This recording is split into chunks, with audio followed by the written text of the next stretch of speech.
আমাদের স্কুল পর্যায়ে প্রতি বছর কমপক্ষে 2টে বা 3টা বিজ্ঞান মেলা করে, দেওয়ালিকে উপস্থাপন করে, তারা প্রজেক্ট প্রেজেন্টেশন করে। এই কাজ নিয়তই তারা মিটিং করে এবং সেখানে সহ বিজ্ঞান শিক্ষক সার্বক্ষণিকভাবে থাকা অন্যান্য শিক্ষকরাও যে স্কুলগুলোতে হয় তাদের আমি বলবো যে আমার কাছে মনে হয়েছিল আমি এই তথ্যগুলো স্যারদের ডেইলি স্যারদের ব্যাপারে আমি এই তথ্যগুলো দেওয়ার চেষ্টা করছি। ধন্যবাদ।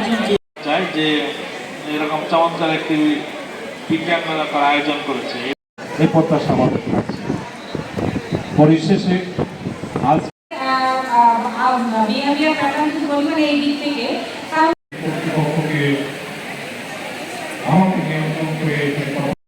এর গুরুত্ব যাতে সকলের মাঝে ছড়িয়ে পড়ে এই জন্য ব্যাপক কর্তৃপক্ষ আমাদের দুজন সম্মানিত অতিথি আছেন।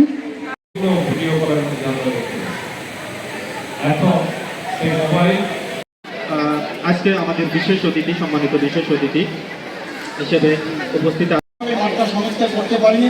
আমি স্যারকে বিশেষভাবে অনুরোধ করছি যদি আপনার হাতে কোনো এখানে বিভিন্ন প্রোগ্রাম এখানে হয়, যেমন 8 তারিখে আবুল খায়ের একটা প্রোগ্রাম হবে। আমাদের সমাজে আমরা মানে হচ্ছে বিজ্ঞান এবং তথ্য প্রযুক্তির যুগ। এখন অন্যান্য আর্টিফিশিয়াল ইন্টেলিজেন্স সম্পর্কে তারা জানে। তো এই মানে ছেলেমেয়েরা লেখাপড়া করার ক্ষেত্রে তারা যে ধরনের জন্য একদিকে সম্ভাবনা, কিন্তু সম্ভাবনাকে যদি আমরা তো তার মধ্যে গুরুত্বপূর্ণ একটা বিষয় হচ্ছে এবং আমরা এরকম কিছু কার্যক্রম নেই যেখানে তারা উদ্বুদ্ধ হবে যে বিজ্ঞান রাখতে পারে। তো সেসব ক্ষেত্রে এরকম বিজ্ঞান মেলা কিন্তু খুব গুরুত্বপূর্ণ। আমরা দেখলাম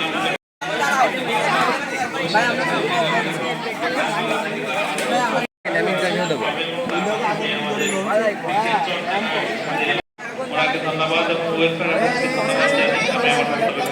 সবাই ভালো।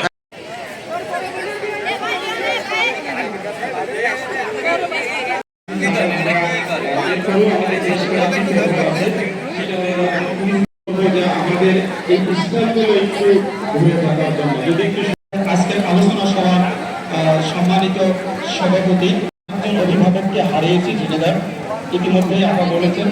আমি আন্ত স্কুল বিজ্ঞান মেলা বাংলাদেশ ফ্রিডম ফাউন্ডেশন আমাদের ঝিনাইদহ সদরের